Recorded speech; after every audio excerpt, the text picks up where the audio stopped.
दादा तू इथं काय करतो? अशी तर भूतांच्या जागा आहे ना? काय पण भूताला काय भूताची भीती वाटत नाही.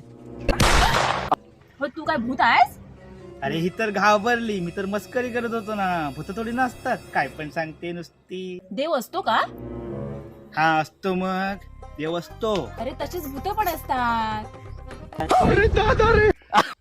बघ तू पण घाबरलास.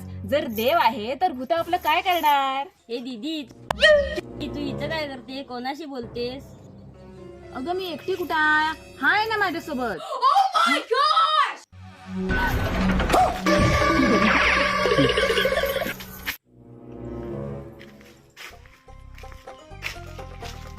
हा आता बोल, मग काय बोलत होतीस?